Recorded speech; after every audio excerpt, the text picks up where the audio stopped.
What is up, everybody? We are back in the building. If if God is with us today, all the audio and everything should be good because we have a really great show today, and I don't want to have any interruptions at all. Just sent out the link so that somebody, some amazing person, can give me a sound check. And I'm just gonna keep on talking. If it ain't right, y'all know what to do. Today, I have to discuss something that is crazy that I feel should have immediately ended Kamala Harris's campaign. Um, it doesn't seem to have done so, but the fact that this woman, Kamala Harris, can continue to get away with basically what I would refer to as as yeah, sounds good. The fact that this woman can continue to get away with what I would call spitting in the face of the American people, or worse than that, totally ignoring, totally ignoring the things that are important to the American people is crazy to me. The fact that this woman can continue to get away with totally ignoring the things that are most important to the American people is absolutely nuts.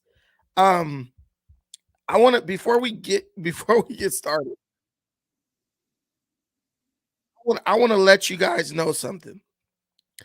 The mainstream media, if you didn't already know, is totally bought out for Kamala Harris. It's totally bought out for Kamala Harris. No, no questions, no question, no two ways about it. I turned on my laptop today, right? This is so crazy. I turned on my laptop today and I was kind of shocked because I saw a headline that read Kamala Harris flips important key battleground state, right? And I'm like, that's funny. Kamala was just losing in every state. I don't, I think everyone who's voting, right? Yeah, I turned it off. I turned it off. Uh, um, I told everybody, I mean, everyone who is voting, they know who they're voting for. No one is about to switch their vote based on anything that's happening right now. Those who are going to vote are going to vote. Those who are not going to vote, they're not going to vote. Most people aren't even registered who haven't voted already, and the people who don't trust the government, which I think majority of those people are Republicans, those are probably about the only people who have not went to the polls and voted, except for a few people. So when I hear that Kamala flipped a major battleground state, I was very surprised. And we always got to remember that this is about this is concerning polls.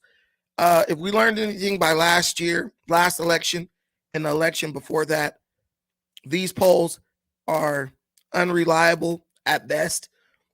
Give me a one in the comments if the audio is good. These polls are unreliable at best, but we still watch them. We still look at them because there are a few polls that were actually pretty accurate and got things right last election and the election before.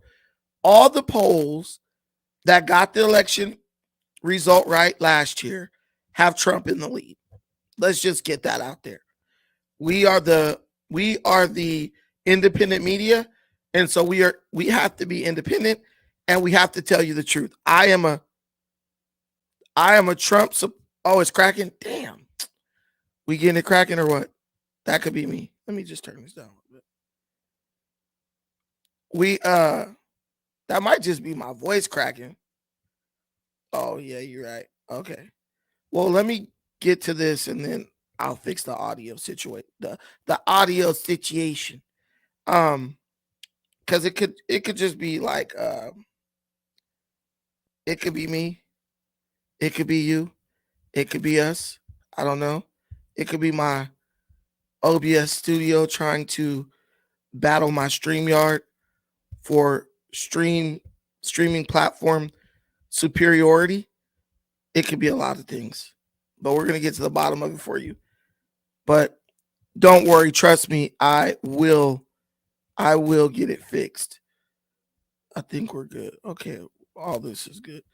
Okay, so probably just got to restart my audio interface.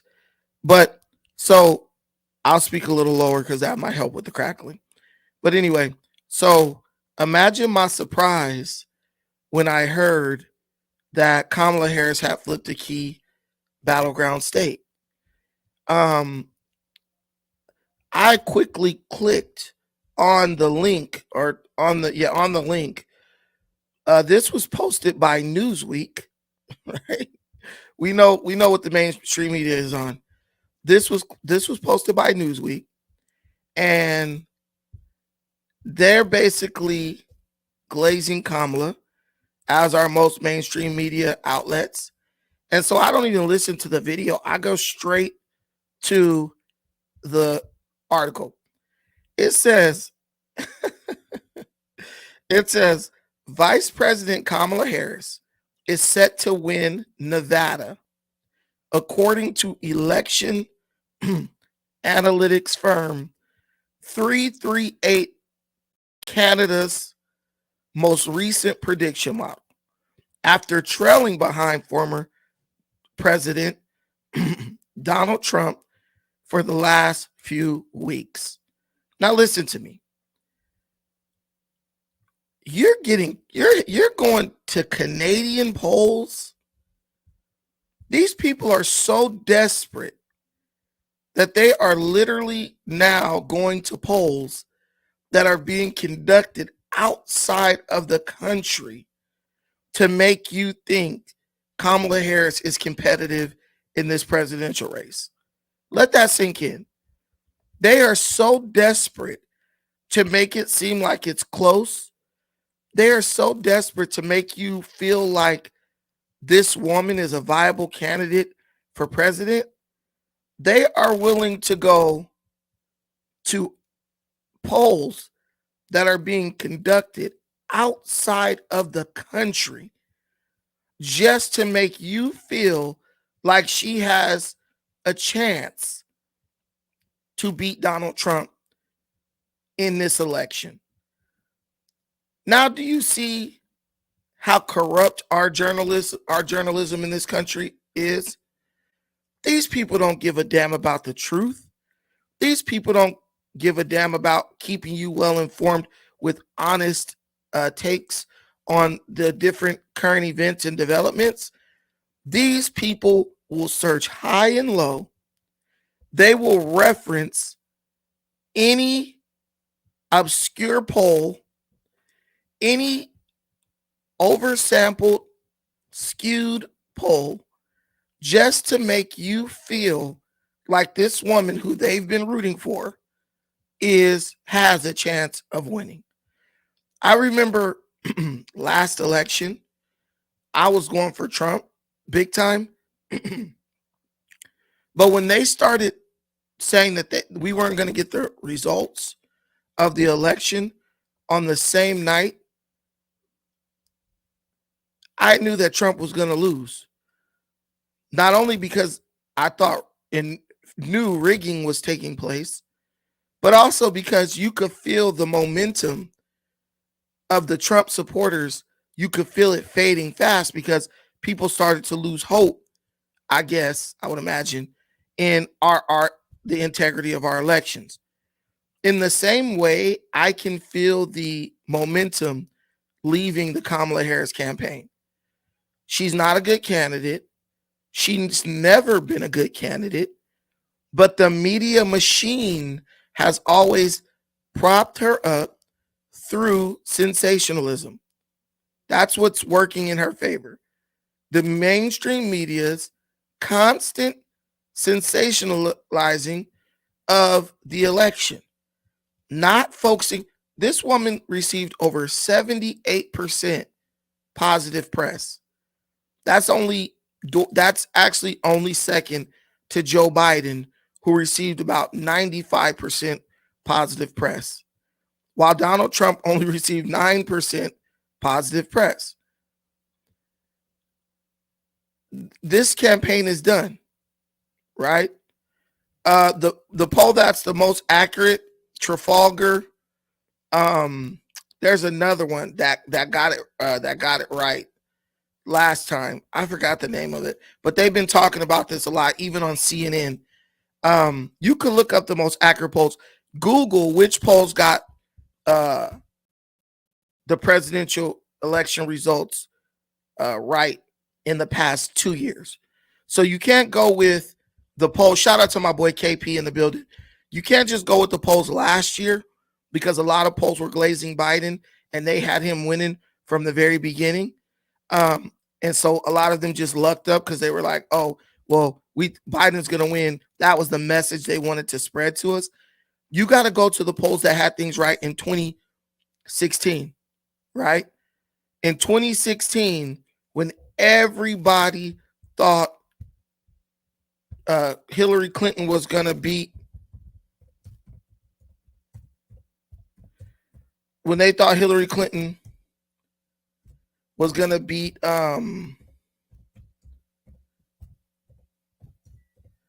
when they thought Hillary Clinton was going to beat Donald Trump,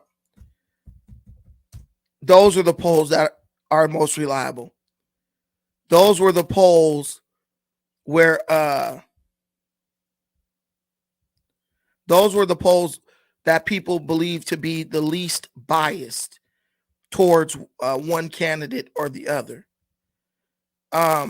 They say Atlas Intel has been confirmed as the most accurate pollster of the 2020 election. So they're saying based on the difference between the lead of the winning candidate and poll estimates, first you're going to have Atlas Intel. I'll share this with you guys so you can see it. Okay. So first you're going to have Atlas Intel.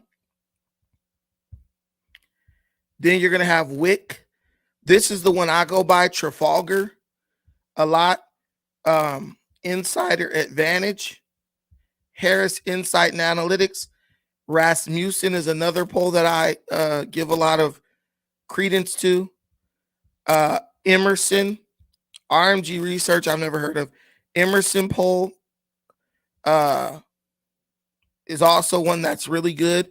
This is the one that has a Trump up by 10 points in Iowa when they were just trying to lie and say that Kamala was winning by 3 points in Iowa. Now, if you go way down past all these other polls, you get to the main polls that the media companies are using. Down here in the middle, I don't know if you guys could all see that. I'll make it bigger. Once you get past all these reliable polls that have Trump winning, all the way down, you get to the ones that the mainstream media uses. New York Times, Siena, at the bottom. ABC News, the Washington Post, even further down. Los Angeles Times, damn near in last place. Quinnipiac and CNN, dead last. So that kind of gives you an idea. And when you add all this context to the situation, you understand that these people are simply trying to regurgitate narratives that I believe it should be called election interference, because these people know good and well that there are certain people among us who, if they see the polls saying Trump's losing or their candidate is losing, they won't go vote. Like I'm telling you right now, one of the main drivers of a Trump victory will probably be the fact that there are liberals right now who will not show up to the polls at this point because they're being told on every mainstream media outlet, including CNN, that Kamala Harris is losing. But the best poll to me right now, the company that's doing the best polls, if you ask me, and like combining all the polls, is VT News. There's this thing called VTnews.ai. If you've never been to it, go there. I learned about this on the Pat Bet David show. Rest in peace to Quincy Jones, by the way. R&B legend, producing music legend. Quincy Jones has died at the age of 91 this morning. Rest in peace to him. My condolences go out to his family. Let me go here because I'm going to show you guys what's going on. This, to me, this is the one that all the top podcasts are using. They're using this VT.ai. Joe Rogan's using it. Pat Bet Davis using it. And they accurate. This has been one of the most accurate polls, where the accurate sites where they combine all the results of all the polls. And they did their final poll last week. Wait, was it last week? Yeah. And that's about when all this was over, on Friday of last week. Anything you see coming on the weekend, these are outliers. And that's why you hear these news outlets they're going all the way to Canadian polls to find favorable results. And they tried to create like sensationalism and hysteria. With Kamala's gained the lead on Trump in Iowa. Because one thing people have to understand about even rigging elections, you have to make it believable. And unfortunately, no one is going to believe Kamala Harris somehow beat Donald Trump, one, with the way the candidate performs, also with the woman losing on every respectable poll. No one's going to believe that she came out of nowhere, October surprise, November surprise, and beat Trump. No one will believe it. So if you rig an election, but no one actually believes you're rigging, that defeats the whole purpose of rigging it. That's what people have to understand. So they have to find like a silver lining or a ray of hope to convince you that this woman was capable of beating Trump. But if you look at the final standings of all the polls, including Atlas poll, all put together, finds that Donald Trump is beating Kamala Harris in the national vote. Listen, Republicans are not supposed to win the national, the popular vote. The last Republican to win the popular vote was, guys, are we still having crackling, or has the sound situation corrected itself? The last Republican that beat a Democrat in the popular vote, because think about this, you got California with the biggest population in America. You then got New York, the second largest. Okay, we're crackling still. Let me turn this off and turn this back on. Maybe this will fix it.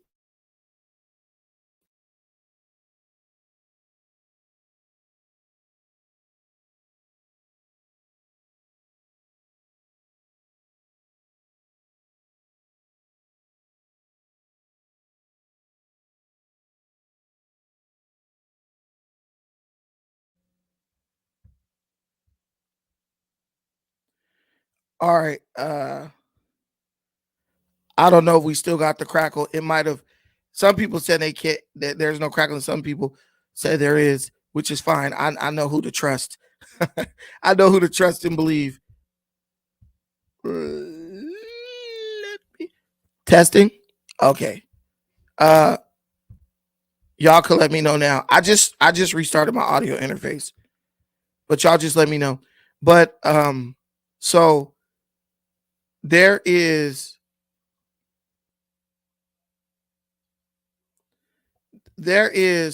so it's very rare that a Republican wins the popular vote. And I want everybody to understand this is big. The fact that Trump is up by almost a full point in the national polls, that means he will most likely win the popular vote, which I believe that if Donald Trump is winning the popular vote, what'd you say? Okay. Okay. If Donald Trump wins the popular vote, um, with as many people that don't like Trump, I would say that's absolutely wild. I would say that that's absolutely insane if he wins the popular vote. The way people hate Donald Trump. Um, we're gonna look at this and then I'll get the audio squared away. But so look at this. Let's go to Arizona. This is national. Arizona. Trump is up by almost a full point in Arizona with all their election rigging. Georgia.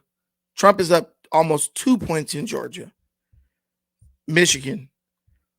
Trump is up by, they have Trump down by 2 percentage points in Michigan.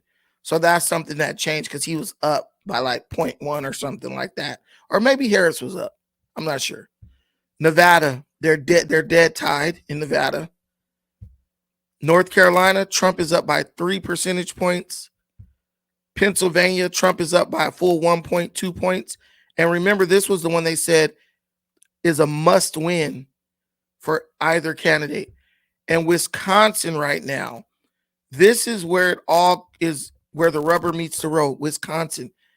Trump is up by almost a full point in Wisconsin.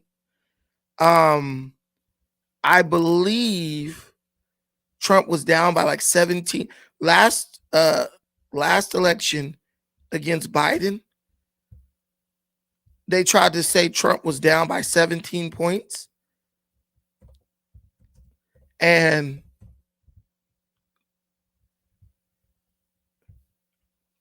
they tried to say Trump was down by 17 points last year. And then the truth was Biden barely won Wisconsin by like 20,000 votes. So they were like Trump 17 points down. Then when it all came down to it, Biden beat Trump in Wisconsin by basically 0.6 points. So now the fact that Trump is up in Wisconsin, down in Wisconsin, up in Wisconsin by, his slim margin, this is saying a lot because we know that Donald Trump traditionally underperforms in polling. He outperforms his polling. So yeah, the Democrats are scared as hell right now because that would mean that Donald Trump is up in all but up or tied. He's up in all the swing states except for Michigan. He's down by 0.2. He's tied in Nevada. This is not good for Democrats. He's up in Pennsylvania by a full point. And then in Wisconsin, he's up by 0.6. So they're pissing in their Cheerios right now. They're scared to death because according to their own logic and reasoning, Trump, in order to beat Donald Trump, you have to be up by 10 on Trump to try to edge him out.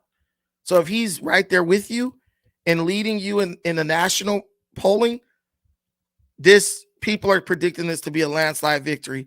These black people in Pennsylvania are not supporting Kamala Harris. They're not. They're really not. It's looking all bad for her. But what I want to show you is the thing that really makes me leery of this election is the fact that Kamala Harris can continue to make what they call gaffes. They're calling these things gaffes. She can continue to put her foot in her mouth, right? And basically show the American people that she really doesn't give a damn about them, right? She can continuously do that. And yet the media is like, nah, this lady's better than ever. She's stronger than ever. She's doing so well across the board, right? I want to show you this. So in California, In California, right now, we're not only having the national election, we are having state elections. We are also voting on different measures. And hold on, as I get into this, I suddenly want to get my audio like 1000%. So give me a second. Guys, 2 seconds. Don't go anywhere.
All right, guys. Let me know how that sounds now. It should be better.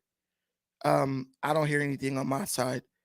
Just let me know. Hopefully, you guys can hear me. Period. Uh, yeah, the default loop. Take that off. Turn this up a bit. Let me know how I sound now. Okay, much better. Okay, I didn't restart my computer. All right, cool. So, so basically, Kamala Harris continues to be able to like do one dumb thing after another one, right? Um, and the news wants you to believe that none of this affects the way people perceive her, and none of this impacts how well she's doing in the election. And but every little thing Trump does, they're like, "Oh my God, this is devastating." It's just totally biased. Um, I want to. So, as I was saying before, here in California, we are having state elections as well as voting for the president of the United States. And there's one specific proposition that is on the ballot that every Californian should vote yes on. This is known as Proposition 36. Proposition 36 would basically overturn a rule or a law that allows shoplifters and criminals to to steal up to $950 worth of goods before they are prosecuted. So you can go in a store This is happening every day. You go to Nike, you go to Best Buy. I'm not biased, Shamash. If you want to come up here, Shamash, you know what the beauty is? People could call me biased, but I put the link in the comments. All you got to do is come up and tell me. If you tell me why Kamala Harris is a better candidate and it actually makes sense, I will. Oh shit, I can't go back. I didn't vote it already, but I will vote Democrat for the next 5 elections. Anyway, so basically it allows these people to steal $950 worth of stuff before they can be prosecuted. So Proposition 36 it has been put on the ballot to overturn that. I'm telling you guys, when I tell you that police officers are watching criminals steal out of stores, police officers are watching criminals walk out of stores with hundreds of dollars of product and doing absolutely nothing. I am not exaggerating at all. When I tell you that there's armed security at the Nike store standing in the front of the store, and these little flocking dudes or whatever you call them, these little boosters, they walk in giggling and laughing and joking. They walk in giggling, laughing, and joking. They grab the little black bags at Nike that you put your stuff in, and they literally fill it up with shoes and they walk out. And because 4, 5, 6, 7, 8 pairs of shoes is only about $500 to $600 or $700, the police and the security don't even move to grab them because they know if they do arrest them, they'll just get right back out. They're wasting their own time, right? I'm going to play a quick clip explaining what Proposition 36 is, because that rule, the $950 limit, was something that was put in place by Gavin Newsom. And he's so ignorant, he doesn't even realize the results of what he's done. Gavin Newsom is the governor of California. It was so bad that one day Gavin Newsom was in Target buying stuff, and he witnessed people shoplifting right in front of his face. He asked for a manager. The governor who signed this shit into law asked for a manager and was like, why do those people get to steal, grab things off the shelf and walk out? He said, I might as well just walk out with my stuff. Here's the catch. The lady he was talking to didn't even know he was the governor of California, because that's how ignorant a lot of people are to politics. She said, well, you have to blame the governor because he's the one who set the new limits for how much they can steal without getting prosecuted. Do you know this guy sat there and was like, oh, I didn't do that. I never signed anything like. The guy is so dumb. He got on news cameras. This man got on news cameras and admitted that he didn't even know what was inside of the legislation that he signed, which allowed these people to steal, right? I'm gonna play this thing explaining to you what Prop 36 does, because Prop 36 would overturn that ridiculous law, which allows these people basically to steal $1,000 worth of stuff before the police prosecute them. And I'm going to show you Kamala Harris's response when asked about this. Let's just play. I'm going to play this right here. Proposition 36 on the November ballot would change California law when it comes to punishments for drug use and for theft. Under current law, as long as you only steal $950 or less, that's a misdemeanor. That's a sort of a citation. Even if you do it a dozen times in an afternoon, that's a dozen different citations. Prop 36 would change that. For those who are offended multiple times, you could end up in state prison. Plus, it would start a new category where if you're a drug user, you will have a choice, either go to state prison or go to court-ordered rehabilitation. Now, it's supported by the California District Attorneys Association, California Retailers Association. They say crime is out of hand. We need to do something. We need to get tough. The governor of California, Gavin Newsom, he's opposed. He says it will result in mass incarceration, particularly for Black and brown Californians. Prop 36, really the marquee ballot measure for the state, getting tough on crime.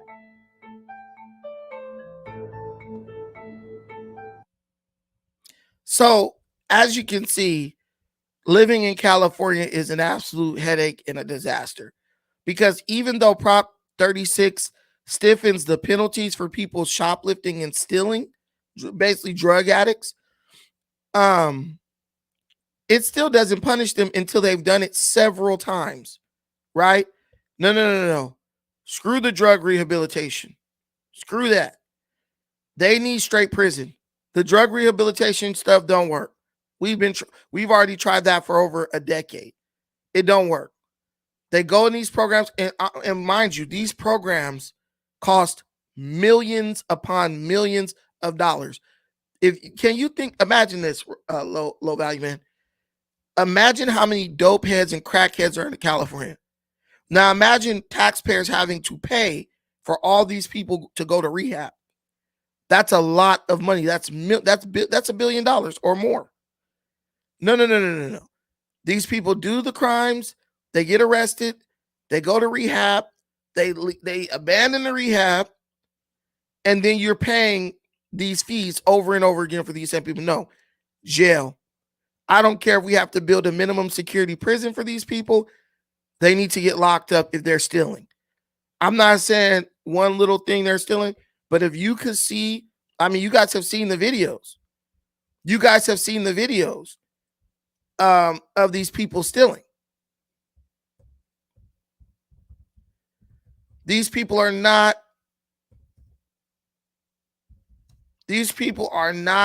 going to be deterred by, oh, if you do it once or twice, we're going to get you. Because a lot of times they're not even caught.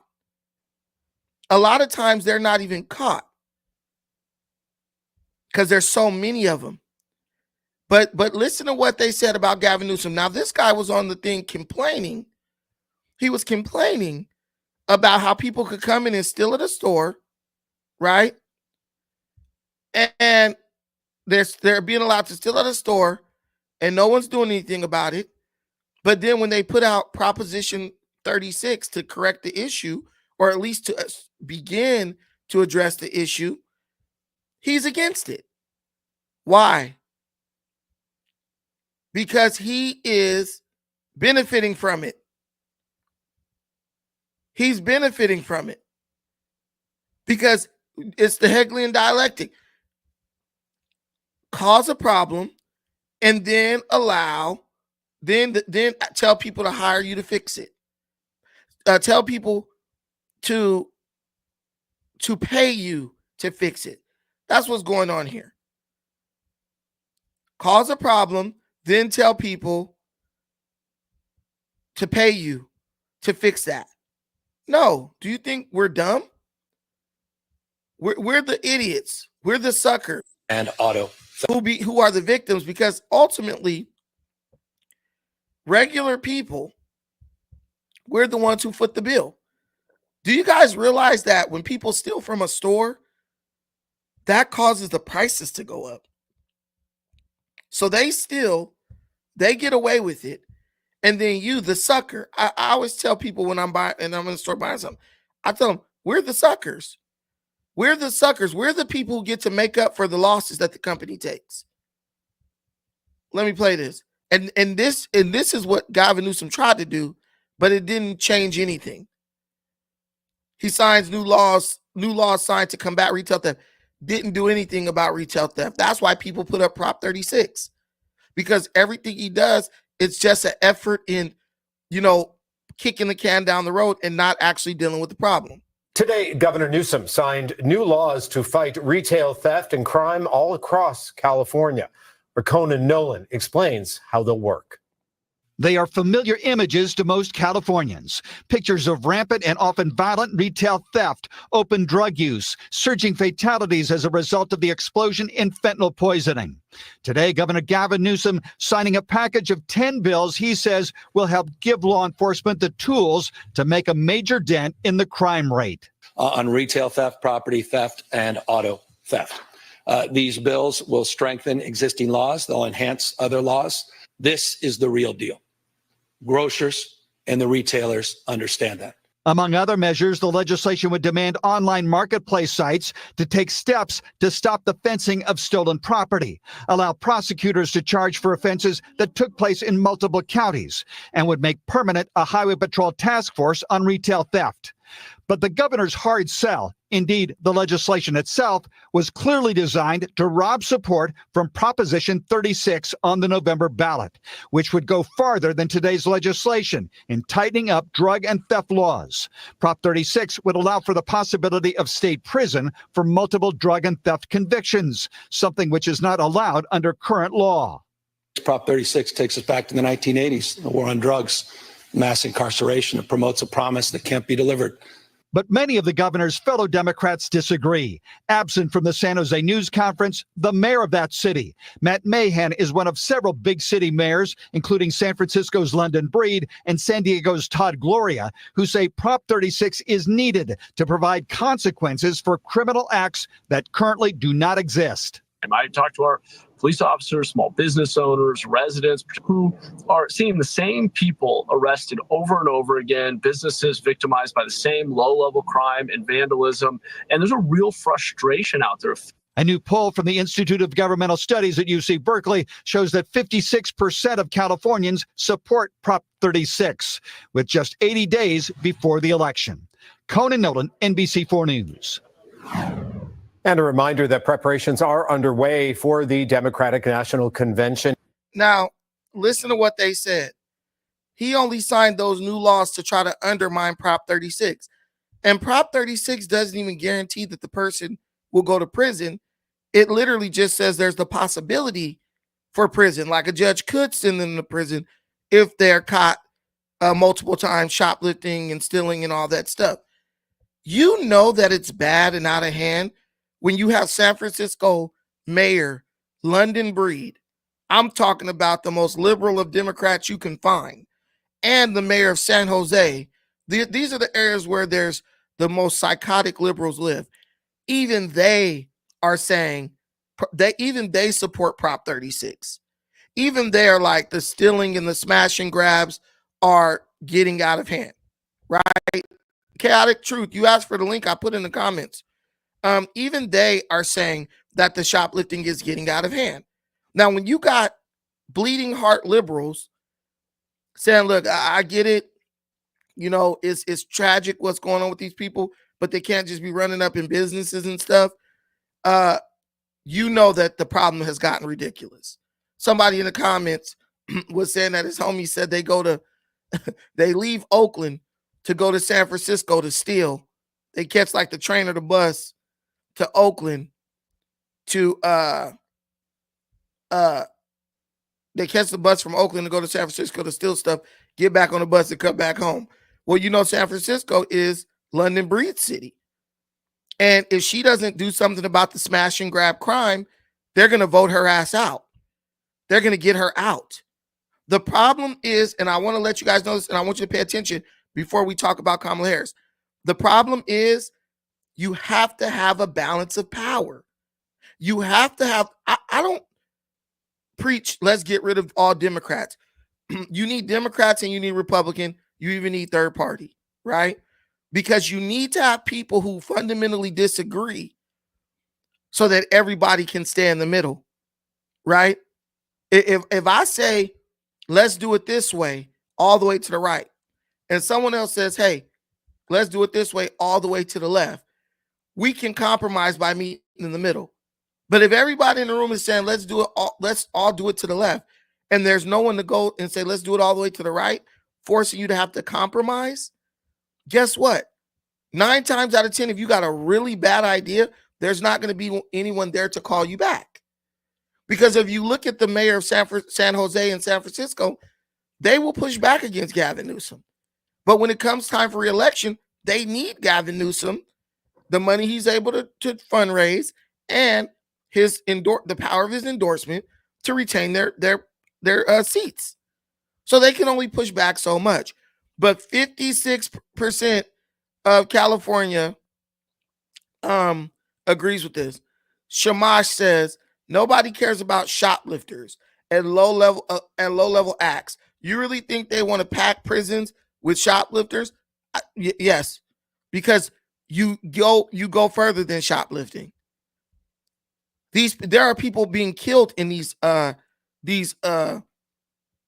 mobs that are running up in stores stealing stuff. There's people getting ran over with cars, all types of crazy stuff. It has to be deterred. And you won't have to pack the prisons with shoplifters. And it kills me. This guy, Gavin Newsom says, oh, this is going to take us back to the late 80s with mass incarceration. No, it's not. Because don't nobody want to go sit in prison over stealing low value items. Nobody wants to go to prison for that. The same person you see, especially females. I see a lot of females doing this. I just saw some females do this downtown Long Beach at the 7-Eleven. These females ain't about to go to ain't gonna risk no prison to run up in Gucci and up in Nordstrom's and grabbing stuff. They'll rather pay for it. And that's what you need. You've basically opened up the floodgates to where even the most punk ass person will run up and steal something because they know nothing's going to happen. So you need to put the threat back there of incarceration to deter. You will deter 90% of these people that they believe that they're going to go to prison. Trust me. It's just like the whole stroke Figueroa. They said they were going to decriminalize prostitution. You ride down Figueroa, boy, it was like Magic City on every corner. Every corner. Chicks out there, butt, booty hole, naked. Then once they rescinded that and was like, no, we're not decriminalizing it, it's back to being like a ghost town, right? Once you put a threat of incarceration, that's enough for most people. But when you let people know ain't nothing going to happen to them, they'll go steal every day.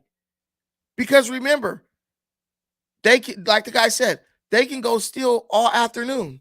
And as long as they steal less than $950 worth of stuff from one particular store, then nothing happens to them.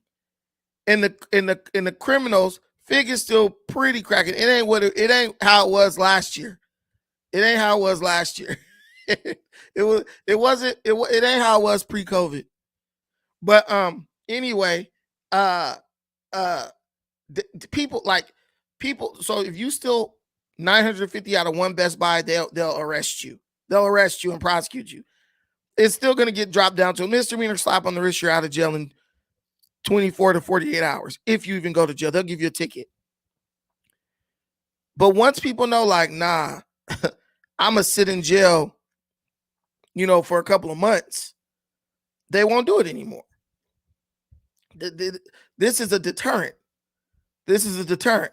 And I hate it because it's like, you can't expect black people to be able to control themselves.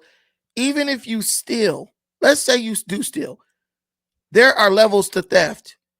I ain't got no shoes on my feet and I need some shoes. Okay, you stole some shoes and you put them on your feet and got on. These people aren't stealing for that. These people are stealing to put stuff online and sell it. And that's where Gavin Newsom is choosing to put the responsibility. He's putting on the responsibility of the online sites where people sell stuff. Let's blame them so I don't got to be held responsible. How the hell are online sites going to monitor whether something is stolen or not? That doesn't even make sense. Most sales happen with stuff that people own for years and don't even have receipts for. So how are these sites going to all of a sudden now be expected to track whether somebody stole something or bought it at a yard sale? You know what I'm saying? And even if they do, the best they can do is make a receipt for it. And you can go buy a booklet of receipts and just write them up. That's not going to fix anything. But the whole point of this whole stream, I've been talking for an hour about not Kamala Harris. The whole point of this whole stream is what Kamala Harris said when she was asked whether or not she supports Prop 36, right? And I want to add some context to this situation.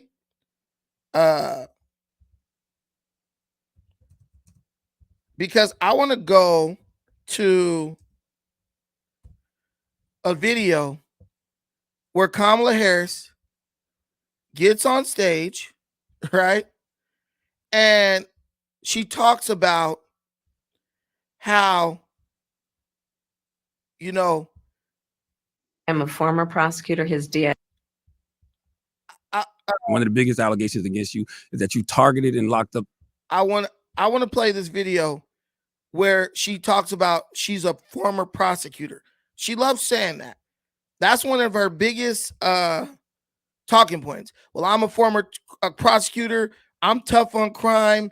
All this, when people talk about how her policies with Joe Biden have led to, like, well, Democrat policies, especially in California where she's from, have led to the uptick in. I'm a former prosecutor. And she always says, I'm a former prosecutor. I'm a former prosecutor. That's really like One of the biggest allegations against. I'm a and it's like, okay, so if you're a former prosecutor, you see what's going on in California, it makes sense that it will be a no-brainer for you when it comes to Prop 36, right? I'm going to play this really quick, and then I'm going to play what she said when asked about Prop 36. One of the biggest allegations. I'm a former prosecutor. His DNA is all over it. All over it.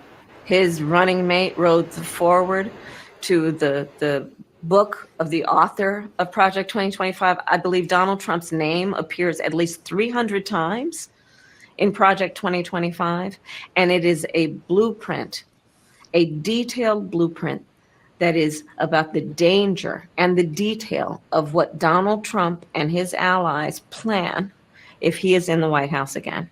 I'm a former prosecutor. His DNA is all over it. So she says she's a former prosecutor, and that allows her to better run against Donald Trump because he's a criminal, according to her. Well, former prosecutor, you get on stage and you talk as if you're you get on stage and talk as if you being a prosecutor is going to make you tough on crime, or you're the most qualified to go after Trump as a criminal, right? But you don't even go after the criminals in your own state. You don't even go after the criminals at the border that you allowed in, the illegal criminal aliens that you allowed in. What a prosecutor is supposed to uphold the law no matter what until the law changes. The prosecutor is not supposed to try to change the law so it can fit with her political narrative at the time. And if you are African American person, you really should be pissed off. You really should be pissed off because when it came time to be tough on us, she had no problem doing it. But now, because her political ambitions have changed, she's like, oh yeah, that was all. Yeah, forget all that. Forget all that tough on crime crap I was talking as the DA and Attorney General in California. Like, Kamala, what the hell? What happened to I'm a former prosecutor? Let's play it. Before I was elected vice president, before I was elected United States Senator, I was elected Attorney General of the state of California, and I was a courtroom prosecutor before then. And in those roles, I took on perpetrators of all kinds. Predators who abused women, fraudsters who ripped off consumers, cheaters who broke the rules for their own gain. So she took on fraudsters, right? These people are thieves. That's categorized right there where people commit fraud. Cheaters who victimize people for their own gain. Well, these people do have victims. Who are the victims of these shoplifters? Oh, it's a victimless crime. It's not. When you have stores getting shut down in your neighborhood, now you got to drive 5, 6, 8, 9, 10 miles to get to a pharmacy because the little thugs have raided the damn pharmacy of all the codeine, all the promethazine. I mean, listen, imagine if you really did need it. Imagine if you really need a hydrocodone. You didn't got shot up or something happened to you. You got a bad accident and you need these like strong painkillers. Do you know most of the pharmacies around here in California, you can't even get these medicines anymore. If you need promethazine because you got a bad cough with pneumonia or something, you can't even get it because the pharmacies have said, we just stopped carrying it because too many people were breaking in to steal it. So it's not a victimless crime, as people like Shamash down in the comments said. It's not a big deal. It's not a big deal until it affects you. It's not a big deal until it's one of your kids or your wife or your husband or your mama or your auntie. That's when it becomes a big deal to you. And this is why I keep telling you guys, liberals are the most self-centered, narcissistic people on the planet. Because if it doesn't, they feel like if it's not impacting them,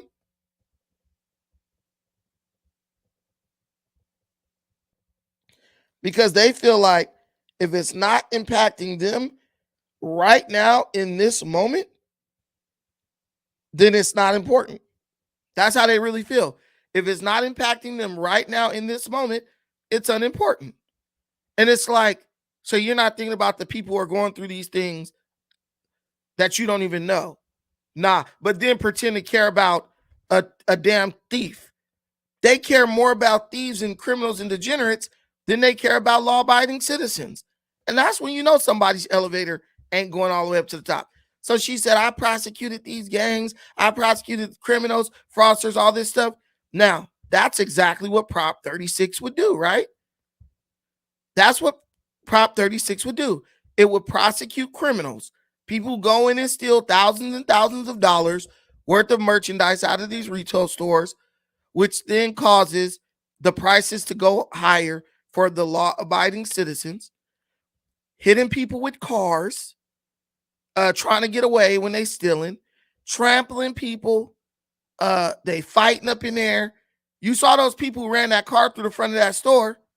I showed y'all the video. They ran a car through the front of the store. Imagine if somebody's child was right there. These foolish kids who ain't thinking past the tip of their nose, just doing anything to get what they want and feeling totally entitled and not being held accountable.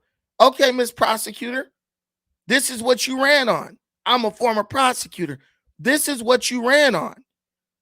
So let's see what you say when they ask you, do you support Prop 36, which would hold these criminals accountable for their crimes? Please. How are you feeling, and have you submitted your ballot? I am feeling great. I am looking forward to these next 48 hours to continue to talk with the voters and talk about the stakes and talk about the future of our country, which I think is bright when we are working with the same spirit of building community, building coalitions, and building the strength of our economy and our country. I actually just filled out my mail-in ballot, so I have voted. Darlene. Madam Vice President, have you returned the ballot to California, and how did you vote on Prop 36? So my ballot is on its way to California, and I'm going to trust the system that it will arrive there. And I am not going to talk about the vote on that because honestly, it's the Sunday before the election, and I don't intend to create an endorsement one way or another around it. So, but I did vote.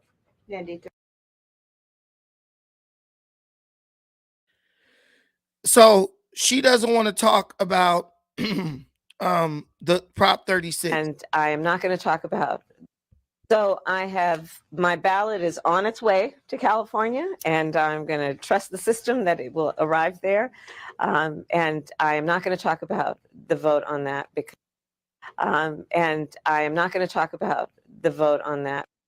And I am not going to talk about the vote on. And I am not going to talk about the vote on that because honestly, it's the Sunday before the election, and I don't intend to create an endorsement one way or another around it. So, but I did vote. Please. Please. Simply, how are you? So she made a decision on Prop 36. She's not going to talk about it because she doesn't want to create an endorsement around it. This is the person you want to be your president? A person who says, basically, that was the politically correct way to say, don't worry about what the fuck I be doing. This is why Black African-American people support Kamala Harris, because this is the exact type of political immaturity and dishonesty that many Black Americans engage in when it comes to what they do, what the decisions they make about things that ultimately should be an easy call. Girl, do you support stealing or not? Do you support these people being able to walk in and take thousands of dollars worth of shit and get away with it or not? Low value man is here saying, low value man is here robbing luxury brand stores don't do anything. They're wealthy. They just pass the cost to the consumer. They're not just robbing luxury brand stores though. That's I don't get that. What's that we bringing that up, but they're not robbing luxury brand stores only. Bro, these fools is running up in Target, where our moms and our grandmas shop at. Walmart. Walmart left Long Beach totally because of the theft. I want you guys, stop being Tariq Nasheed fans, where you say something thinking that shit is like you ate with it and you really just sounding dumb. Let's think about what's being said. Some of these people some of our people, Black people, can only afford to shop at Walmart for clothes and groceries and tires. I know my ass is about to be going to get a set of tires from Walmart pretty soon. Actually, I'm lying. That is a lie. Let me stop lying. But for my little car that I drive my dogs around in, I'm definitely going to Walmart to get some tires for that joint. But for the main car I drive, no, I don't go to Walmart. But what I'm saying is, there are many of our people who can't even afford to shop at other stores other than Walmart. Why did Walmart leave Chicago? The theft. The theft. Why did all the Walmarts? Why did Walmart leave Long Beach, California, where I live? The theft. We could bring up luxury brands all we want to. They're not shopping. They're not just stealing at luxury brands. They're stealing at Target, Walmart, Best Buy. Your son can't even get a PS5 now without you driving 15 miles away to get it because a bunch of idiots are stealing and no one's doing anything about it. There's grocery stores that are closing down where they're the only one of two, maybe two grocery stores in the city because they running in there, running out with all the meat products and stealing 2 and 3 baskets worth of shit. There's no way you're going to justify theft or try to minimize it because that type of theft impacts everybody.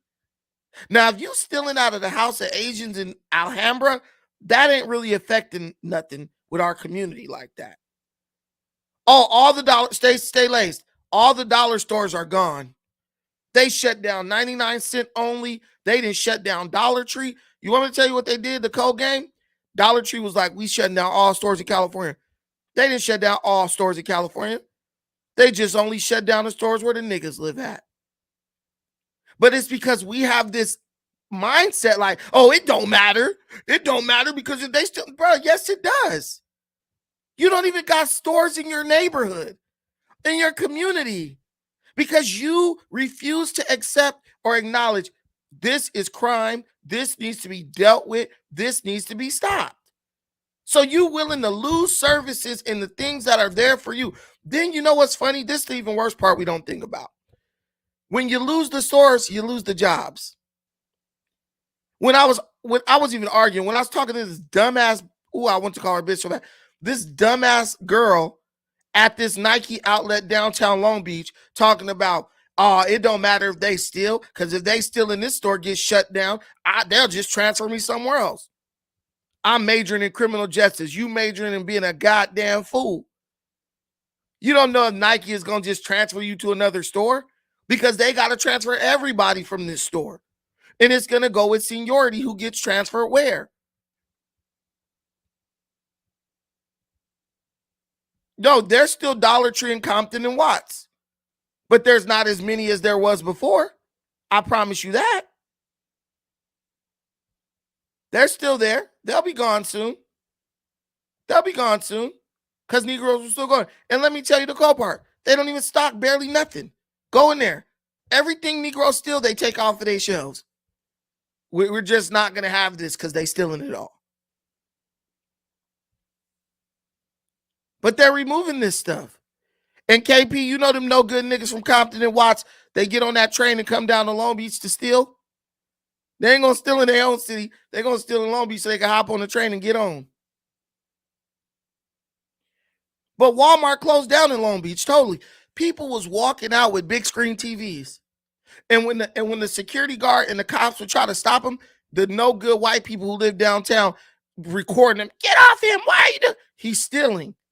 Now the same white people can play it because the only place they can afford to shop now is they can't even afford it. They got to shop at Vons, high ass Vons, high ass ethically, one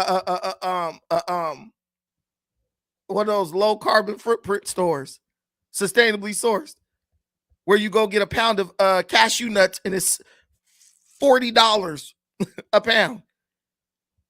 On top of that, on top of just not only just losing the jobs, then you know what springs up when the main stores leave?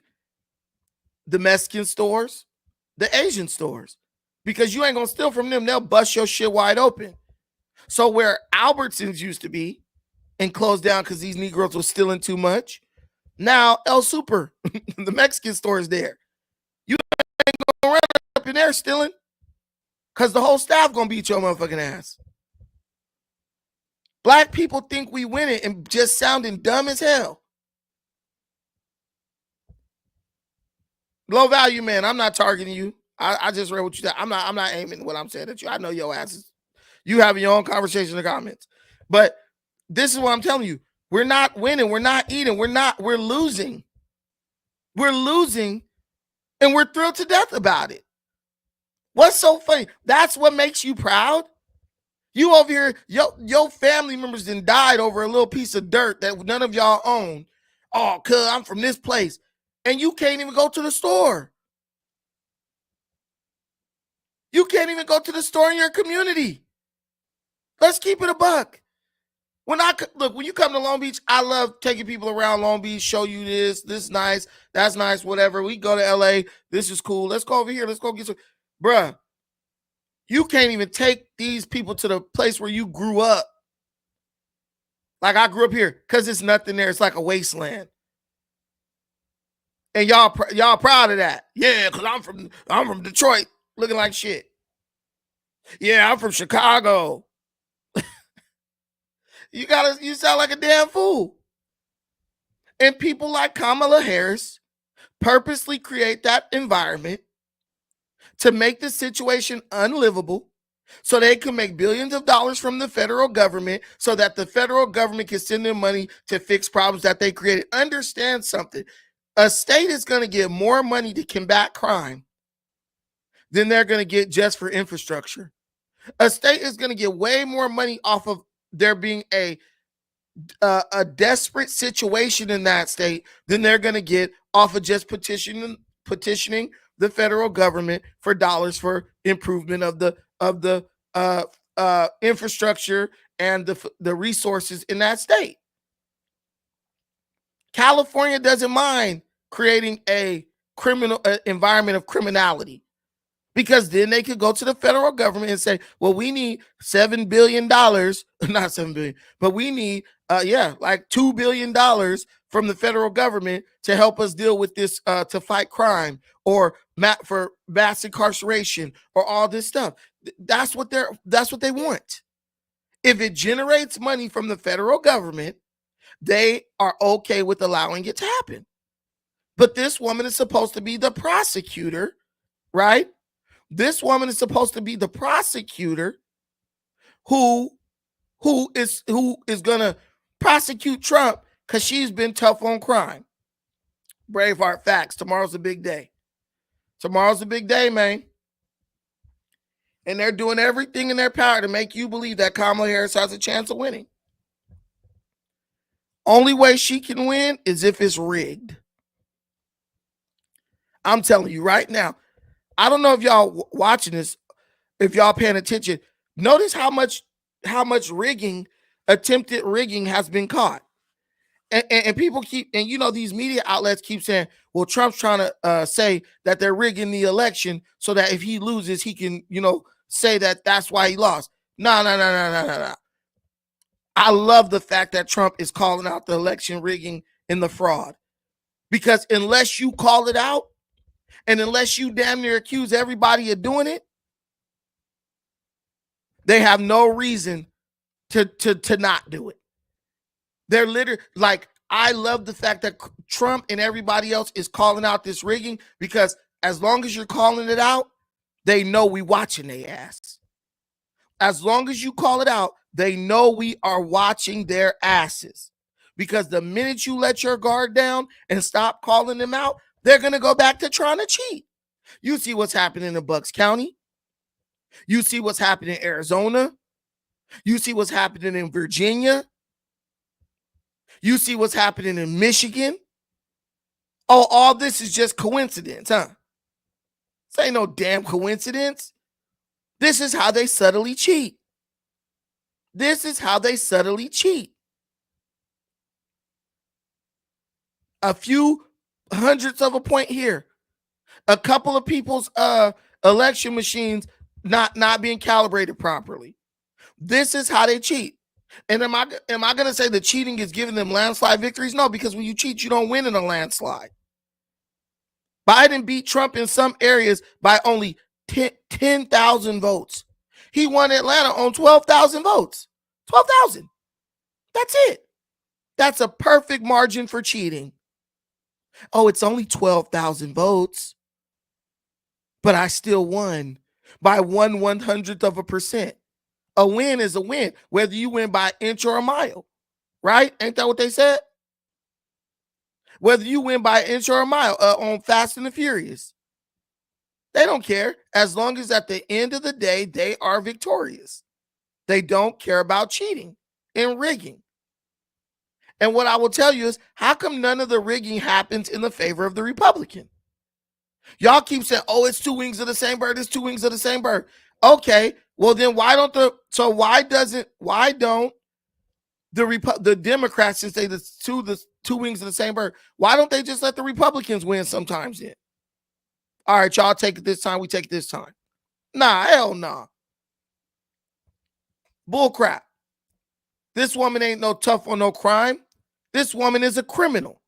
She loves criminals. She loves criminality because she's figured out a way to parlay it into cash.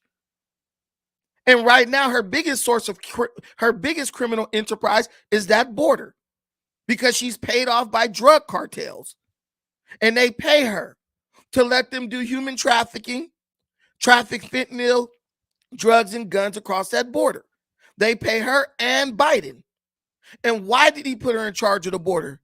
Y'all want to know why this guy put Kamala in charge of the border? Because Kamala has the connections with the drug cartels to get a profit off of that situation for her and Biden. The same way Joe Biden had Hunter Biden being his bag man, going out getting that money for their family by influence peddling all over the world. That's the same way Kamala Harris was at that border, using her connections to bring in a big bag for her, Joe Biden, and the Democrat Party. It's like a mafia setup. Everybody got to earn. How can you get the most money? And then, you know, a lot of people wonder why he picked Kamala. He didn't pick Kamala because she was the most eloquent candidate. She's a damn idiot. He picked Kamala Harris. Why?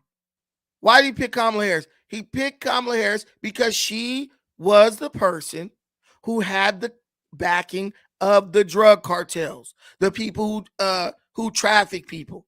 And Biden knew, damn, there's a big bag over there for me, Kamala, and the Democrat Party. we got to create a situation where we could get all that money. Biden is going to get the big bag from Ukraine. Remember, him and his son been in Ukraine for years. He's getting that big bag right now, sending them all those $1 billion in aid packages. So they got their M's coming in from there. And then Kamala's getting a big bag at the border. They got their M's coming from there. If you, they're just so saying, just follow the money. Look at where the money is. Look at where the money is going. And you know where the money is coming from. Look at where the money is going. And you know where the money is coming from. I would not be surprised, and I'm sure it's the case, even when it comes to these migrant shelters and the companies that supply the food and all that. I know the Mexican South American drug cartels are in on that. Remember, they're smuggling guns into the shelters. They got connections. There's a reason why do I keep saying Mexican? There's a reason the South American people up in those shelters are being told to reject the food and say you can't eat this. Because if you reject the food they're giving you, now they got to find someone else to take out another contract with who can supply the food, your traditional foods, the stuff you want to eat. And if you go by the shelters outside in the back, pounds and pounds and pounds of good food thrown away because those South Americans, some of these foods coming from situations where they didn't even have food to eat. Talking about, I don't want to eat this. I won't eat this sandwich. I'm not going to eat this burrito or whatever it is. And they leave it, they discard it. Then they take their EBT card and they $9,000 that they were gifted by the American taxpayers and they go eat Wingstop and Wiener Dog and Taco Bell and all this other shit. The money you're seeing that the migrants are getting, that ain't shit compared to what the politicians who are facilitating the migrant crisis are getting. They're all cleaning up. Because if you throw a bunch of money at a situation, you ain't going to be able to track where every dollar goes. Then they audit these damn people who are getting the money, and those people say, well, we don't know where the money went. NGOs, middleman, facts, Miss Berry. It's so crazy to me. But we just gonna keep acting dumb. This is why you need Trump. The American people and the United States of America does not have enough trustworthy political figures and public servants to do a real meticulous audit of this situation, to allocate for where everything is being spent in, to identify waste. We don't have that. So we got to bring Trump in so he could do one sweeping act that addresses a large part of the problem all at once. But what we're going to do as black people? Let's just keep pretending like we don't see what's going on.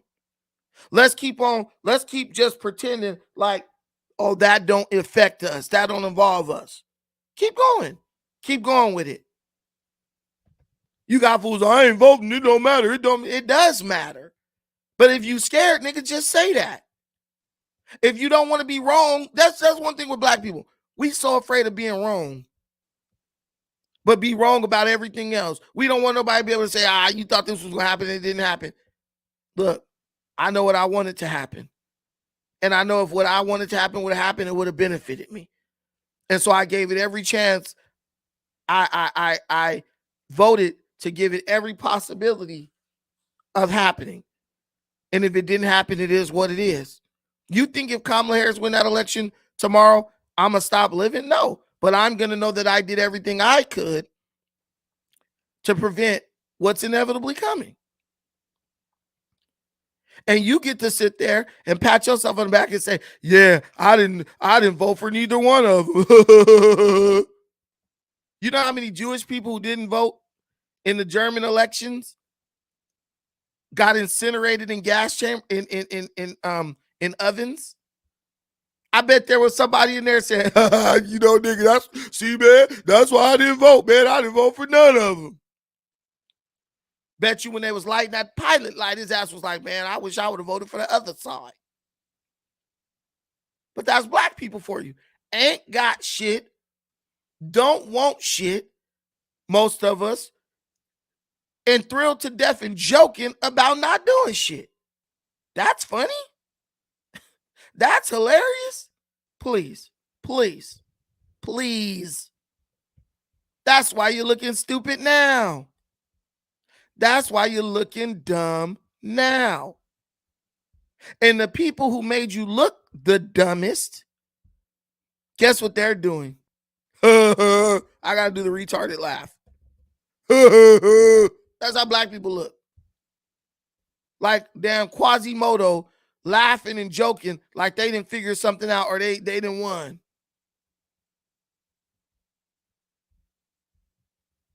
Boy, you ain't won shit. Your ass is looking dumber than a doorknob. Losing every time you turn around and trying to laugh it off like it's funny. It ain't funny. I just had this conversation with my nephew. My nephew's about to be 18. His mom keeps telling him to get a summer job. He don't want to get one, right? So he's very like, he's one of those guys who's like, for one, he's gay. But and there's a reason I'm telling you that. He's one of the gay people who likes to like cut up their clothes and stuff like that, wear halter tops and shit, wild stuff. That's his stuff he want to do. But what he does with his little buddies, they'll trade clothes and stuff, right? And when they trade clothes, they rarely give the clothes back. So, bro, like, he'll end up giving his clothes to a friend, and he'll get to the point where he don't got a lot of clothes. My sister, like, I'm not buying you no more clothes because you giving your clothes away, trading, ripping up your stuff, cutting it, altering it, whatever. So she's like, wear the shit you wearing, right? Bro will sit up and laugh about, like, he'll cut a shirt or something, and I will act like, why are you doing that? Oh, no, because I want to do this and this and this. But when you cut up your shirts and stuff, you can't wear them over and over and over. They're pretty much done. The dude will destroy things he owns, laugh about it like it's funny, then get mad when nobody wants to buy him something else. The other day, I guess he left his AirPods sitting somewhere at school and someone stole them. I said, what happened to your AirPods? He laughing, man, somebody stole them. I looked at that fool. I said, let me tell you something. I know when these white kids at your school lose shit like iPhones and AirPods, they laughing about it because some of their parents are rich and they can go get that stuff again like it's nothing. I said, but you's a broke nigga. You don't got no money. You're 18. You just turned 18. You got no money and your mom is tired of buying you stuff. What are you laughing about? And what is so damn funny about you losing some, however AirPods cost, much AirPods cost, you losing these damn headphones that cost hundreds of dollars and you don't even care. You laughing like you don't care. Well, you know you really do, because later on tonight you're going to be crying, arguing with your mom because she ain't buying you no new ones. That's black people in a nutshell. That's our mindset. Let's laugh about it now. Then we're going to be crying about it later. Oh, Brandon, that ain't all black people. It is. It's the majority of us. It's the ones who don't want shit, the ones who ain't gonna be shit, and then it's the ones who do want things, and they might make something of themselves, but they squander what they have or what they could have because they're so busy trying to defend a bunch of people who don't want anything. I call it trying to drag corpses across the finish line. You ain't gonna be able to do it, but African Americans do that all the time. We still talking about people, slavery. We still talk about somebody the Central Park Five. Like, just think about that. You're voting for a candidate who wants to flood this country with illegal criminal alien migrants and all the negative ramifications of that, right? Ultimately, who wants to displace and replace your ass in every black community in America. You're voting for that to happen. And your excuse is, well, Trump wrote a bad op-ed about the Central Park Five 30 years ago. I could give a damn about the Central Park Five. May they all burn in hell, as far as I'm concerned. Because whatever happened to them ain't got nothing to do with me today, right now, and my ability to feed my damn babies. You look stupid. You look dumb. And it goes beyond just looking, you acting stupid, and you're acting dumb. And the people who you love the most totally disrespect you because they know that you lack intelligence. Whether that be intellectual or emotional. They're going to exploit you in any way they can because you make yourself perfectly exploitable. I'm going to coin that term. Black people are perfectly exploitable, perfectly stupid in a way that encourages people to manipulate us. That being said, Brandon, you wrong. Why are you talking about black folks? That being said, Tariq Nasheed, with his extensive knowledge of the Negro and our nigga ways, has announced that he is now working on a new Hidden Colors documentary. See, you didn't think you could swindle Negroes with the same scam multiple times. But Tariq has proved us all to be wrong.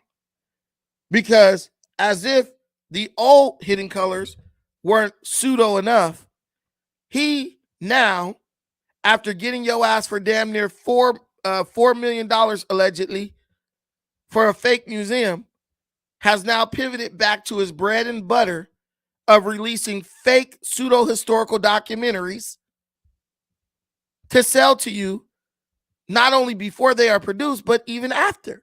This man is the only person on earth, in my experience as a human being, who can sell a nigga something before it's made and then turn around and sell it to him again after it's produced.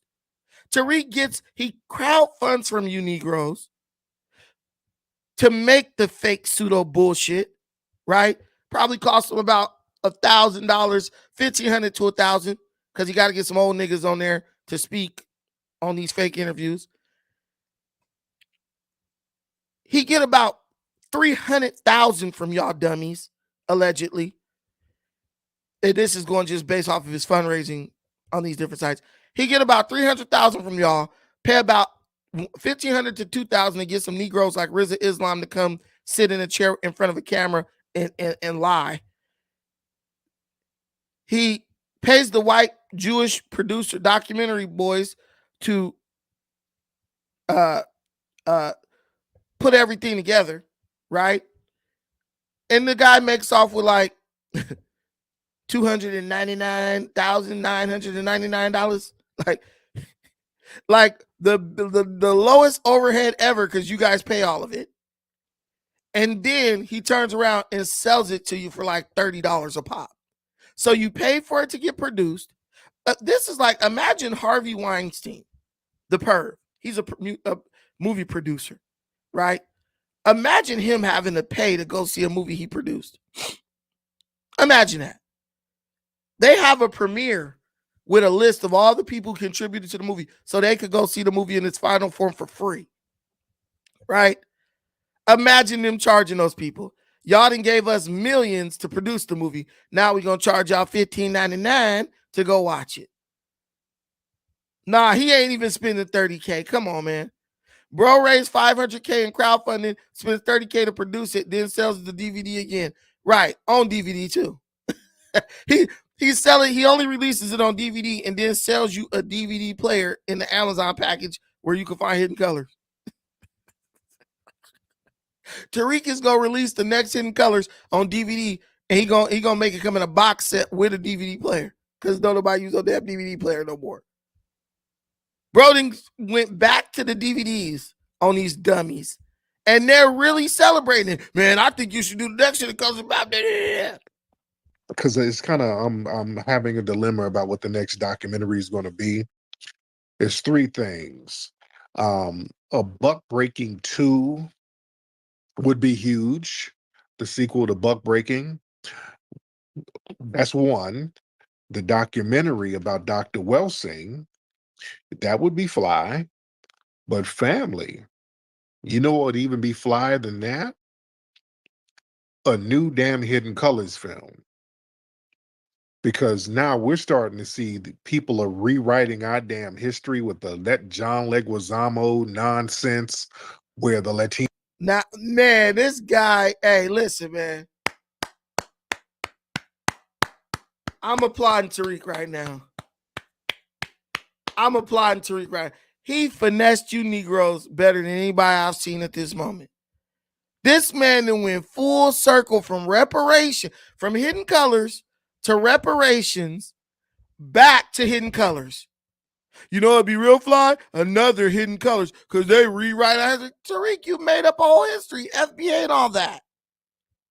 He made up a whole nother history, and then it's going to sell this idea that people are rewriting our history to you for the $20.99 plus the DVD player so you can play it.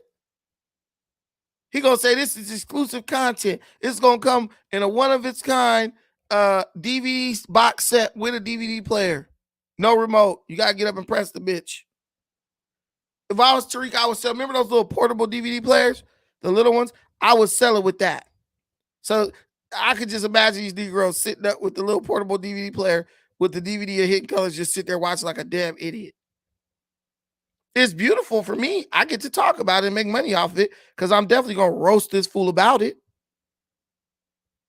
But listen, I'm the dummy here because I'm still like exposing this guy to you guys, telling you don't waste your money on this shit. I could just say nothing and just say, you know what? It's going to be a good 2025 if he releases this DVD because I get to make shows every day clowning him, clowning FBA, and clowning everybody who's dumb enough to participate in the stupidity. But here I am telling y'all, hey, guys, don't fall for this shit again. Come on, man. Your mama raised you better than that. Don't fall for this again. But y'all love falling for it.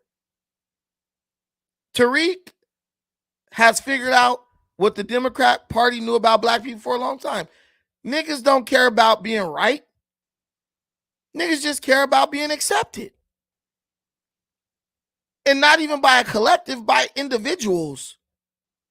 These people go buy this DVD because they want Tariq to like them. Tariq doesn't even know you, dummy. But you think, oh, yeah, I want to support him. Yeah. They done fucked off their political future totally. But as long as there's a new Hidden Colors, Kamala Harris, you want to win the election in the landslide, start screaming about Hidden Colors tomorrow or whatever, right? Tonight. The whole thing is, it's the same story. It's the same narrative. Y'all jump behind Kamala Harris. Let me tell you, the same niggas talking about, we're not going back with Kamala Harris, but they going back to Hidden Colors. They going back to the DVD box set. They going back to Tariq Nasheed. What happened to reparations? What happened to reparations? He was supposed, I'm going to show you how to get reparations. Never showed you. But he made a gang of money off of DVDs, though. What the hell is going on? How did you get swindled back into buying another DVD? That's my only question. How did you get swindled? Yeah, there's betting on elections. Trump is winning all the betting markets. How did you get back to DVD box sets and documentaries? According to y'all, 5 years ago, y'all was supposed to have had your reparations by now and all been living in Calabasas. But you still ain't got ahead. You still ain't got it yet. Why? He talking about Cardi B. Recently, my girl Goddess Navi. Hey, man, she had me cracking up the other night. Retardy B. Retardy B. Man, when I first heard that, I hollered. But yeah, y'all back on DVD box sets, dog. Y'all are back on DVD box sets from reparations. This is a long way from reparations, baby. A long way. A long way from reparations. Y'all been fighting for reparations so hard that y'all done went broke. Who go out for reparations and come back with less money in their pocket than they had when they left? Oh, Jack and the Beanstalk head ass niggas. They've been doing. That's why Tariq has to separate you from the tethers, right? The African and Caribbean immigrants. Because if he leaves you around them, they'll tell you, "Are you dumb? Why are you giving this person your money?" That's why. He needs you away, an isolated group of dummies, so he could keep exploiting you, so he could keep pressing your buttons and pulling money out of you like a damn ATM. That's what's going on here. The reset back to hidden cover. You know it'd be really fly? You really think a 60-year-old nigga could tell you what's fly? Let's be realistic, guys. You know what would be really fly? If you guys bought another DVD box set from me. Well, yeah, he's going to think that's fly all the time. Because it's going to end up with money and it's going to produce money in his pocket. Of course it's fly to him. It's fly to me too, shit, because I'm going to make money off of talking about it. But where do you end up? Where does it get you in the long run? I kind of gave Tariq a break because he was talking trash about Kamala. He never came out and endorsed Trump, but he was talking about Kamala. So I said, you know what? See, you guys think, oh, he's hating on Tariq. No, if Tariq is saying something that's good and beneficial to black people, I'm not going to talk bad about it, right? I give every man an opportunity. But when he goes back to this nonsense, yes, I'm going to start criticizing his ass again because you're over here spewing nonsense. Black people don't need no more of your garbage ass DVDs, bro. What's the next step? You didn't expose all the colors that was hidden. Because ain't nothing really hidden from the Negro. Negro just lazy, wants somebody to come lay it at his feet for him. But I'm not with that. And that brings me to my last topic, like pan-Africanism and maturity. People have been criticizing me. Oh, you're not a real pan-African. Man, listen. Marcus Garvey said it best. Some of y'all going to be as useful in Africa as you are here. If you don't have maturity, right? Maturity is the beginning of wisdom. Understand that. Maturity is the beginning of wisdom. If you do not have maturity, you cannot be wise. If you don't have maturity, you cannot be wise. If you are a person claiming to be a Pan-African, claiming you want to go build anything in Africa, claiming you want to invest in Africa, you want to retire in Africa, you want to do any of that type of stuff, and you are voting to create an economic situation that will debilitate and cripple our economy. Like, if you are voting for a person who doesn't know the first freaking thing about economics, you are not a Pan-African person in any realistic way. Trump got invited to talk. I think it was Bloomberg News. He sat in a room full of experts, economists, financial experts, and held his own and had a conversation with one of the writers for the financial section, the economic section of the Bloomberg magazine or whatever, right? Media group. The man talked business with these people. And whether they agree with him or not, they had their perspective. He had his perspective. They respected each other's input. And now it's to the point where we're just going to wait and see who's was right about what they were saying. Trump sat in a room with a bunch of people who are so-called experts on economics and finances and told someone who's been in that game for like over 30 years that they're wrong about everything. And everybody in the crowd started cheering. Did you guys see that? Give me a one if you guys saw that when Trump went to the economic forum, the Bloomberg interview. Listen, man, y'all can vote with the emotional shit. I don't give a damn about no emotional stuff. I'm voting for what's best for my pocket.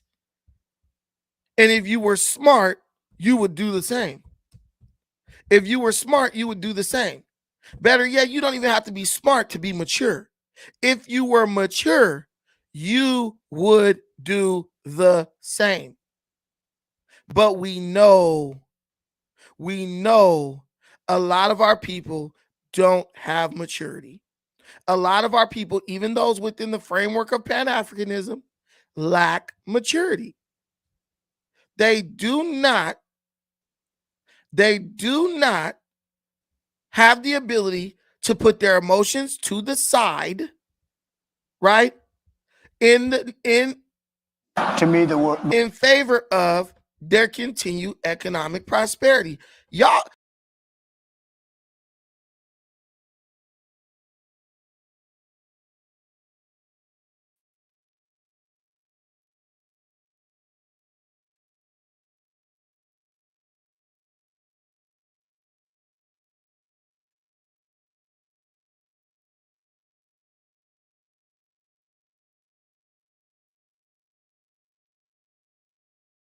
hold on, I don't know what the hell just happened, but you got people telling me that I am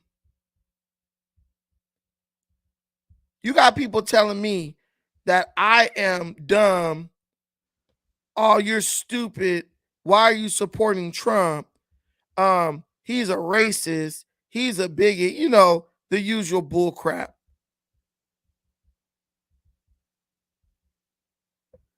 And when I asked them, okay, why are you supporting the person you're supporting? They can't even give me an answer. They can't even give me, oh, shoot, I know why. I'm stupid. I sat this thing on this thing. I think that's what it was. They listen, they can't even give me an answer. Right? Today, I'm at the furniture store. I didn't buy no furniture. I'm not that rich. I was just looking, window shopping. I'm at the furniture store. This dumbass Asian lady, she's like, I voted Kamala. I voted Kamala. I don't know. I'll probably because I was wearing my MAGA hat. I said, okay, cool. I kept looking through the catalog. Yeah, Kamala, she's so smart. Da, da, da, da, da. I said, okay, cool. She said, oh, Trump dictator. I said, are you Cambodian? She said, yeah, I'm Cambodian. I said, Pol Pot is a dictator. The nigga who slaughtered a large part of y'all family to where y'all had to leave Cambodia to come to America. No Cambodian person is going to sit in front of my face and call Donald Trump a dictator when they voted in willingly a dude named the Big Crab or whatever his name means, who slaughtered their damn families after telling them what? Oh, I'm going to give you guys free food and trying to preach socialism to them. And they voted for it like dummies and they got slaughtered. That's where I draw the line on these Asian people. No Asian can tell me shit about somebody being a dictator. Because y'all love dictators and y'all love voting in motherfuckers, offering y'all free stuff, and then it ends bad. So then I told her, I said, okay, name one good policy of Kamala Harris. You know what the answer was? Well, I can't name one. I said, okay. But Trump is a liar. I said, okay, now name one thing Trump lied about. She couldn't even name it. You're just going on because you see my MAGA hat. And then when I finally, like, okay, I'll play along with you. Tell me what you don't know anything. Then it ends with you saying you're probably not going to vote at all. Well, damn, yeah, you ain't going to vote. It's 5 o'clock and your ass is sitting in this furniture store, nigga. Yeah, you're not going to vote. Don't the polls close tonight? Or are they close tomorrow? Oh, yeah, they close tomorrow. I'm sorry, I'm tripping. But the whole point is, like, girl, shut your ass up. And the cold part was her husband was agreeing with me. He's supporting Trump. I said, don't you have a business right here? Well, Kamala Harris, she won't tax anyone making under 400,000. Nigga, y'all probably making about 400,000. Because we know y'all got about 15 of these motherfuckers across the damn Los Angeles area. When you got people voting against their own best interest, talking about somebody's a liar, you know people are stupid. He lied. Okay, what did he lie about? Everyone lies too. They can't even tell you what Trump lied about, but everybody lies. I'm not making this up at all. I don't make up anything. You know me, laughing like soccer. I don't make up anything on the internet. This is a real experience. This is a real experience. And she just was sounding dumb as fuck. But trying to argue with me because she sees the MAGA hat. These people, when they see a MAGA hat, think they're smarter than you. No, you're not smarter than me. You might be more emotional than me, but you're definitely not smarter than me. I got a damn neighbor. Let me lower my voice. I got a damn neighbor. This lady chain smokes cigarettes nonstop all day. I'm talking about every fucking 5 minutes. Like, why not just become a homeless person and live outside? You're never inside your house. You're always outside smoking cigarettes. This is the lady who puts the Kamala Harris wall sign in her window. Well, yeah, you're emotionally fucking unstable. Of course you love Kamala Harris. She's going to fix it. You don't know how she's going to fix it, but she's going to fix it by cackling you to death. That's what we're dealing with. But you want me to tell you the truth, guys? These type of people don't even vote anyway. These people don't even vote. They'll talk and talk and talk and talk and talk. And then they say, oh shit, today was the election. I know that for a fact. The only reason Joe Biden won last year was because of cheating. Last election is because of cheating and COVID. That's it. Cheating and COVID. And that's because they was using COVID-19 as an excuse not to let those poll workers up in those polling stations. They're laughing like socket. They're everywhere. They know Trump is so bad, but can't tell you why. They know Kamala is so good, but can't tell you why. Guys, if you haven't voted, make sure you get your ass out there to vote. But to my bigger point for this last segment, Pan-Africanism is all about maturity. If you guys don't learn anything from me, understand something. I went to having like maybe almost 200 people watching every day to having like 50 people watching, sometimes 30. I don't give a goddamn, because what I stand on is what I stand on. And they say, if you stand for nothing, you'll fall for anything. I stood on business for this past like 3-4 months. As far as what I felt we need to do in America politically as Black people to further Pan-Africanism and our economic endeavors abroad. This is what we needed to do, and I did it.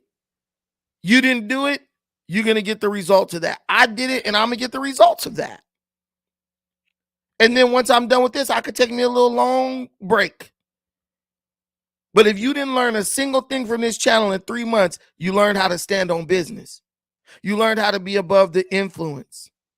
People tell me, oh, you need to switch your channel. You need to do this, man. You need to just talk about Tariq, talk about hip-hop news and all this type of shit. And I said, no, this is a very important election. This is a very important election that can really have a big impact, a lasting impact on the next decade or more of our lives as Black people in America. I think we could give it 3 months to cover it effectively, to cover it comprehensively, so our people know what decision to make, right? Some people can't be saved, some people can't be persuaded, and some people can't be convinced. That's the way it is. That's nature. Those people will learn the hard way. But there's no losing. There's only, you either win or you learn. And hopefully tomorrow we're going to win. And if we don't win, we're going to learn a very powerful lesson about just how bad or how far this country has fallen. But guess what? We're African Americans at the end of the day. We got to take care of Africa, and we got to take care of America. Because as of right now, our money is coming from America. There's no two ways about it. Right now, our money is coming from America. And until we build that economic hub in Africa, we're going to be dependent on America as the place where we come to get the bag to go further our our endeavors in Africa, right? That's the way it is. There's people from all over the world trying to come to this country so they can get a bag, so they could take it back to where they came from and invest. You already here. If you ain't getting a bag and investing it, then you're just a dummy. And if you are voting in a way that makes it easier for the government to take the bag from you, all in the name of, oh, I love immigrants and all this shit, you make it easier for the government to come and displace and replace you in your own community. Well, guess what? It's like Malcolm X said, you're just a traitor to your race. And that's okay. Because like my big mama used to say, it takes all kinds. I'm just not one of them. And there ain't enough YouTube ad revenue dollars on earth to make me pander to a damn fool or a bunch of fools. So let's see what happens with this election situation tomorrow. Hopefully it turns out in our favor. If it doesn't, the world is not going to end. It just means we're going to have to work a little harder and we're going to have to work a little longer. But hopefully we get our way. And guess what? If we do get our way, we got 4 years to get it cracking. If nothing else, I hope that this situation teaches you there's definitely an enemy within. The weak definitely outnumber the strong. Thank God for the constitutional republic. And you're not always gonna have an opportunity to get things right. So sometimes your first shot got to be your best shot because you might not get a second one. With that, I'm gonna go head over here to this little facility to catch the last part of my daughter's volleyball practice. And I wish all you the best. Oh, shoot, did anybody contribute to the stream? Let me put up my phone. Okay, I know you guys gave me a lot of cash apps today. Let me see. Let's see. Did y'all bless your boy today? Shout out to my boy JP from the LB for the $5 holler in the cash app. I'm gonna be seeing my brother on Wednesday. Thank you. Shout out to my girl KC. Oh, you saw me on Chato Jackson? Yeah, Chato Jackson got a good stream. I like Chato Jackson. He only speaks to like people who have intelligence. I like that. I support that. Thank you, KC. And shout out to my boy Travi for the $35 holler. Thank you for giving us truckers great content. Hey, thank you for making America work, man. We couldn't do it without the truckers. I really appreciate the truck drivers, guys. I really do. I should make a YouTube channel that's only dedicated for truck drivers. We talk about politics and everything. Give me a trucker hat. But no, I put the link in the comments. I did try to let him up. I put the link in the comments 3 times for him. Chaotic Truth is my bro. I got no problem with him being up here. I definitely put the link in the comments 3 times for bro. But he probably didn't have a lot of time. And by the time I saw it, he probably was gone. But I did put it when he first said link, I put it in. And then I put it in. But yeah, if y'all be on bro channel, tell him come back over and drop his what do you want to say? No, there's no problem, no issues. We back locked in, and I think it's because the election is tomorrow. We got a lot of people, a lot of our old viewers coming through. Yeah, a lot of people from YouTube came through today. And guys, don't feel bad. Like also, like with my views, I got a lot of people watching from Twitter too. I have this like secret Twitter account that I don't tell anybody about. And man, I'll get like 50 people from over there watching the stream. So when y'all look at it, it's like, oh, it's 50 people watching. It really be like 100 or more, a little bit more. But I like Chaotic. Chaotic is cool.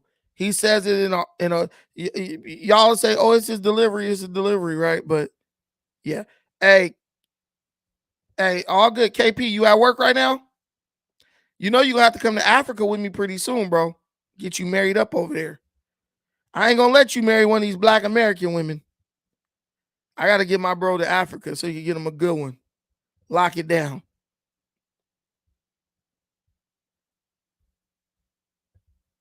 But yeah, hey, shout out to everybody. Thank y'all for watching. We'll be back tomorrow. We're gonna cover the election. I'm gonna be on Dinah's channel tomorrow. We're gonna be talking about the election and stuff. Hey, listen, This the second election in a row. Me and Dinus tried to lead y'all down the right path, right? Oh yeah, that's all that's over there. He said as long as she black, that's all that's over there. Just chocolate. They got some light-skinned girls too. But if you guys, so if you guys want to catch me on the election, talking about the election, that's gonna be over on Dinah's channel. Two elections in a row. That's 4 years right there, where we tried to lead you guys down the right path, and you guys rejected us last time. I hope y'all listening to us this time. Because if this 4 years wasn't bad enough for you, trust me, it could get a whole lot worse. It could get a whole lot worse. Okay. I was a prosecutor. You better thank a union member. Yeah. She gonna teach y'all. She gonna teach y'all what it means to be American. Because she gonna teach you by being the exact opposite, the polar opposite of an American. And then you're gonna realize how good you got it. I had a friend, real quick. He's from Syria. And he hits me on Instagram. He's mad about the Palestine conflict. He says, man, I hate America. And I give it to my bro. He actually went to Palestine and like helped out in the hospitals in Gaza, right? He's a real one. 100% a real one. My dog, my brother. But he said, oh, I hate America. I said, bro, okay, tell me exactly which government you would prefer to be living under right now.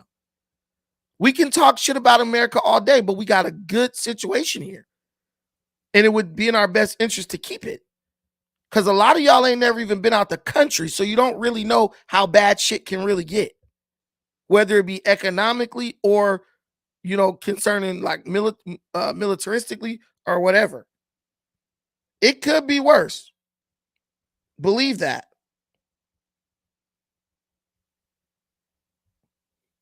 It could be worse. That's why I don't take anything for granted. I don't play stupid games. Like, say what you want about America, but we got a pretty good situation over here. And we need to keep it like that. This is going to be the vehicle by which we're going to reach every goal we want.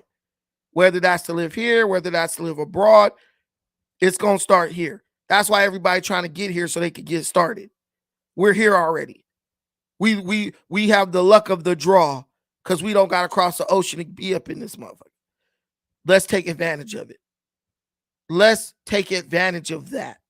That's the first thing as a Black American you need to learn to do. Yeah, you got to play the hand you're dealt. But when you're dealt a good hand, you need to take advantage of it. Don't just fold because you lazy or you scared. Like Dom Kennedy said, only 2 rules is don't be dumb and scared. Right? And a lot of us are. We get so frightened that we make dumb decisions. Don't let tomorrow be that day. Thank y'all for watching this. I appreciate every single thing you do for me in this channel. Shout out to Elway. Good thing I checked this for the $10 high on the Cash App. I appreciate you. I appreciate everybody watching this channel. Please don't forget to like, share, subscribe. 48% of you watching this are not subscribed. All my day ones is back. They come in returning back, but we got a lot of new people. Hit that subscribe button. Come through, check out the content. And I got a surprise coming up for y'all. Okay. Y'all don't know about it, but I know about it. There's one person in here who knows about it. But just be on the lookout. If you haven't voted, vote Trump. I'm not going to just vote for you. Trump. If you don't know Trump. If you trust me on anything, vote for Trump. Beyond that, have a great night. Have a good, blessed work day tomorrow in case I don't talk to you or you don't hop on YouTube. Till the next time. Peace.